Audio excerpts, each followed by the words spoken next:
नमस्कार, मैं Sandeep कसालकर। Crypto TV में आप सभी का स्वागत है। क्रिप्टो वर्ल्ड से जुड़ी नई खबरों के साथ आइए देखते हैं क्या कुछ हुआ क्रिप्टो की दुनिया में। सबसे पहले रुक करते हैं हेडलाइंस की ओर।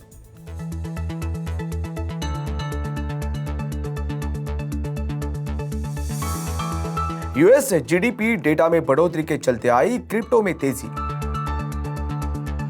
सिंगापुर में ज़ीपमेक्स ने बैंकरप्सी प्रोटेक्शन के लिए किया file. UK national Crime agency ने क्रिप्टो करेंसी में जब्त किए $33 million. Solana based stable coin NIRV पर हुआ हमला, रेट में आई 90% की गिरावट।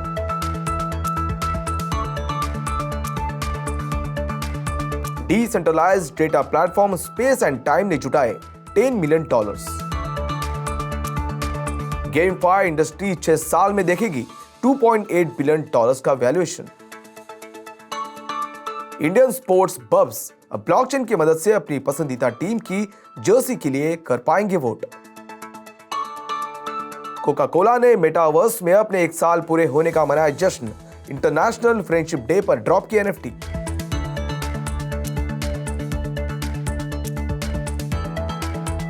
अब देखते हैं खबरें विस्तार से। डेटा के बाद बढ़ती इकोनॉमिक अनसर्टेनिटी के बीच प्रॉफिट टेकिंग पर क्रिप्टो करेंसी ने बढ़त देखी। वहीं बिटकॉइन ने $22,900 के करीब ट्रेड किया। सभी मेजर इंडाइसेस में तेजी के साथ यूएस स्टॉक्स ने वीक इकोनॉमिक डेटा को पीछे छोड़ दिया। Federal reserve chair Jerome Powell ने एक दिन पहले के बयान से ये उम्मीद लगाई कि भविष्य में रेट्स में बढ़ोतरी की गति इवेंचुअली धीमी हो जाएगी। फेड ने बुधवार को इन्फ्लेशन को कम करने के लिए एंटिसिपेटेड 0.75% पॉइंट की बढ़त दिखी है। पावेल ने रिपोर्टर्स से कहा कि बैंक सितंबर में फिर से 0.75% पॉइंट की बढ़ोतरी कर सकता है। ऐसे में एनालिस्ट को उम्मीद है कि बिटकॉइन एक रिलीफ रैली पोस्ट करेगा, क्योंकि अगली फेड मीटिंग 2 महीने दूर है। क्रिप्टो करेंसी एक्सचेंज ने पिछले 12 घंटों में फ्यूचर्स में $165 मिलियन से ज्यादा मूल्य के पोजीशंस को लिक्विडेट किया, जिसमें आधे से ज्यादा लिक्विडेटेड पोजीशंस के लिए बेयरिश बेट्स लगे हैं। इन सब के बीच बिटकॉइन ने हाल ही में पिछले 24 घंटों में 6.5% की बढ़त के साथ अराउंड 22,860 पर ट्रेड किया, जबकि ETH ने उसी समय के दौरान 8.8% की बढ़त के साथ $1,620 के पास ट्रेड किया। वहीं दूसरी मेजर ऑल्ट कॉइन्स में भी उछाल देखी गई, जिसमें पोल्काडॉट ने 10% जबकि यूनिस्वैप ने 20% की बढ़त देखी। बेलियागर्ड क्रिप्टो करेंसी एक्सचेंज ज़ीपमेक्स ने क्रेडिटर्स से लीगल एक्शन की धमकी के बावजूद बैंकरप्सी प्रोटेक्शन के लिए सिंगापुर में एप्लीकेशन फाइल दायर किए है। ज़ीपमेक्स के सॉलिसिटर्स मॉर्गन लेविस स्टैनफोर्ड ने 22 जुलाई को फर्म की वेरियस एंटिटीज की ओर से 6 महीने तक की लीगल प्रोसीडिंग्स पर रोक लगाने के लिए 5 एप्लीकेशंस फाइल किए हैं। ऐसे में ज़ीपमेक्स ने बुधवार को कहा कि यह एक्टिव होने पर थर्ड पार्टी एक्शंस, क्लेम्स और प्रोसीडिंग्स के अगेंस्ट ज़ीपमेक्स को प्रोटेक्ट करने में मदद करता है और टीम को पोटेंशियल क्लेम्स या एडवर्स एक्शन से डिफेंड के बारे में चिंता किए बिना लिक्विडिटी के सिचुएशन को हल करने में हमारे सभी एफर्ट्स पर ध्यान केंद्रित करने की अनुमति देता है। Zipmex Asia PTE limited, Zipmex PTE limited, Zipmex company limited Thailand, PT Zipmex exchange Indonesia and Zipmex Australia PTY limited 5 कंपनियां हैं। ब्रिटिश नेशनल क्राइम एजेंसी यानी NCA ने इस हफ्ते अपनी एनुअल रिपोर्ट 2021-2022 को पब्लिश की है। रिपोर्ट में बताया गया है कि 1 अप्रैल 2021 से 31 मार्च 2022 के बीच NCA ने $72.56 मिलियन की प्रॉपर्टी जब्त की है। NCA ने यह भी खुलासा किया कि जब्त की गई प्रॉपर्टी में $32.75 मिलियन क्रिप्टो करेंसी भी शामिल थी।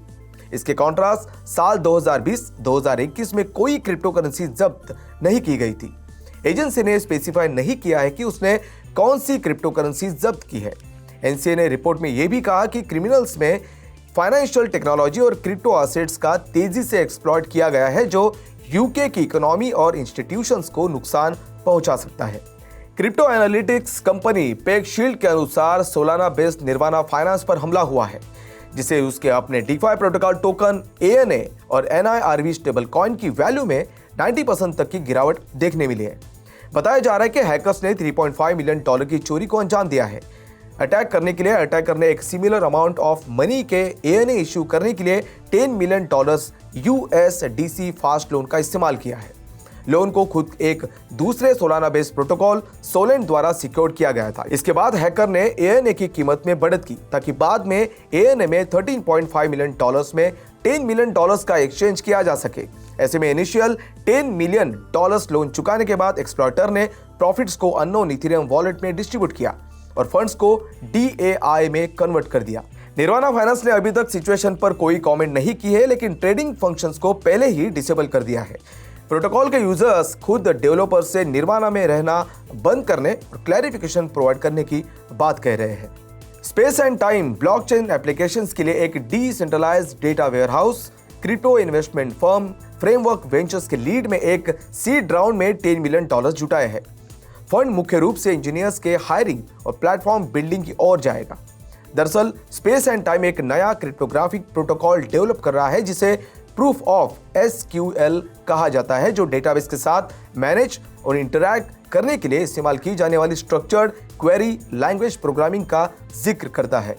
इस तरह से प्रोटोकॉल ब्लॉकचेन एप्लीकेशंस को डिसेंट्रलाइज, लो कॉस्ट और सिक्योर तरीके से एनालिटिकल इंसाइट्स को तेजी से जनरेट करने की अनुमति देगा।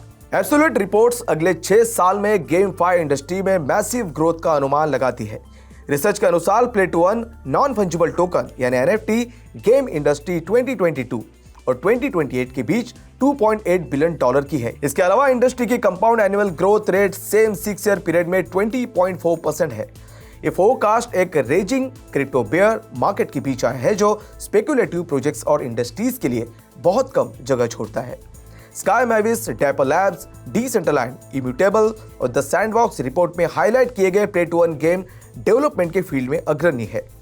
मार्केट डाउनटर्न्स के दौरान जो प्रोजेक्ट्स बनी रहती है उनकी कुछ अपरेंट यूटिलिटी होती है। ब्लॉकचेन बेस्ड गेम्स इसे प्रदर्शित करने का एक इजी, एक्सेसिबल और एंगेजिंग तरीका है। नतीजन गेमिंग हमेशा नए यूजर्स के लिए क्रिप्टो स्पेस के साथ बातचीत करने के लिए एक गेटवे के रूप में काम करता है। हालांकि जैसे जैसे वेब3 विकसित होता है, एक्सपर्ट्स का अनुमान है कि गेमफाई को भी अडॉप्ट करने की जरूरत होगी। भारत के blockchain based fan engagement platform sports chain ने अपने डिसेंट्रलाइज्ड फैन टोकन्स प्लेटफॉर्म का टेस्टिंग शुरू कर दिया है।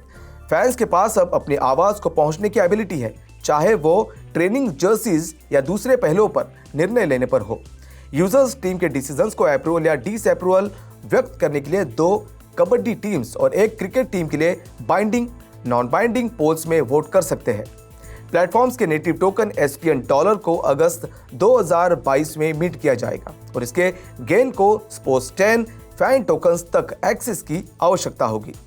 स्पोर्ट्स चेन मार्च में फाउंडेड फैंस को एक इम्प्लीमेंटेबल पोल प्लेटफॉर्म प्रोवाइड करेगा जो टीम की जर्नी में उनकी इन्वॉल्वमेंट सुनिश्चित करता है। आइसलैंड क्रिकेट टीम, दबंग दिल्ली और तमिल थलाइवास कबड्डी टीम्स और दूसरे प्रेजेंटली स्पोर्ट्स चेन की बाइंडिंग वोटिंग सिस्टम में भी शामिल है। कोका कोला ने मेटावर्स में 1 साल पूरा कर लिया है। Brand limited edition digital collectibles की एक नई रिलीज के साथ अपनी एनिवर्सरी मना रहा है, जो इंटरनेशनल फ्रेंडशिप डे यानी 30 जुलाई को रिलीज होने वाली है। कलेक्टिबल्स को अपने एग्जिस्टिंग कलेक्टिबल कम्युनिटी के मेंबर्स के लिए ब्रांड द्वारा प्रसारित किया जाएगा, जो 2022 में 2 डिजिटल कलेक्टिबल ड्रॉप्स के साथ इनिशियल कैंपेन से कलेक्टिबल है, जिसमें एक हैमबर्गर डे यानी 20th में और दूसरा इंटरनेशनल प्राइड डे यानी 20th जून का नाम भी शामिल है। बेवरेज की बड़ी कंपनी ने पिछले समय में अपने फ्रेंडशिप डे लूट बॉक्स के साथ अपनी शुरुआत की थी, जिसमें डिजिटल कलेक्टिबल्स की वैरायटी के साथ virtually wearable NFT puffer jacket भी शामिल थे। जैसे जैसे कम्युनिटी बढ़ती है, डिजिटल कलेक्टिबल ओनर्स को Coke studio powered experiences, gaming events और कोका कोला क्रिएशंस के लिमिटेड एडिशन प्रोडक्ट लॉन्च के लिए रिवॉर्ड्स और पर्क्स तक एक्सेस गेन करेंगे। तो आज के लिए बस इतना ही। क्रिप्टो वर्ल्ड से जुड़ी नई खबरों के साथ बने रहिए क्रिप्टो टीवी के साथ। तब तक के लिए मैं संदीप कसालकर आपसे विदा लेता हूँ। नमस्कार।